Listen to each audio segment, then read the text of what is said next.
Кеш жарық баршаңызға. Бүгін мен осындай қысқа аджика дайындағым келіп отыр. Мен бұл аджиканы қайнатпаймын, аспирин ештеңе салмаймын. Егерде менің аджиканы қалай дайындағанымды көргіңіз келсе, видеоның аяғына дейін қараңыздар.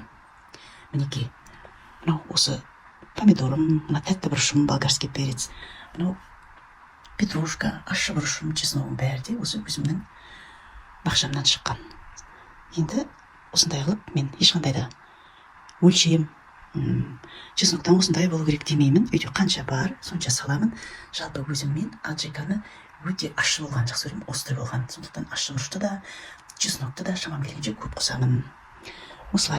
Енді осы помидорды, болгар бұрышын, петрушканы, чеснокты, қызыл бұрышты бәрін бірге мясорубкадан өткіземін.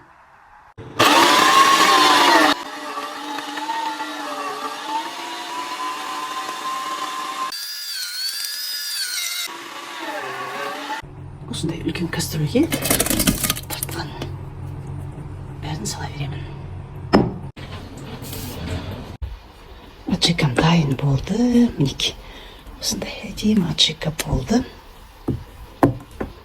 Қазір енді осылардың бәрін баклажкаларға құйып морозильникке салып қоямын. Осылай мен неше бір жылдар бойы жасап жүрмін.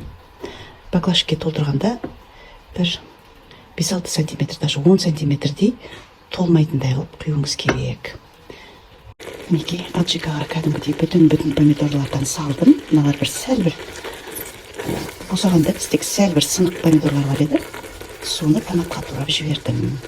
Мінекей әбден су сарқылды. Турап тұз салып осылай қайнатып қана қойдым. Енді осыны қазір банкіге құйып қоямын. Суығасын холодильникте сақтаймын. Томатым сарқылып келіп, енді осыған бір азғантай ғана сәл бір ас қасықпен 2-3 қасықтай күнжім айнап жібереміз.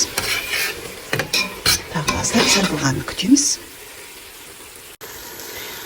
Мінекей томатым дайын болды. Мінекей аджикам да дайын болды. Осылай толтырмай баклажкаларға құйып қоясыздар. Ешқандай қайнатпадым, аспирин ештеңе салмадым. Бар витаминдер өздерінде қалды.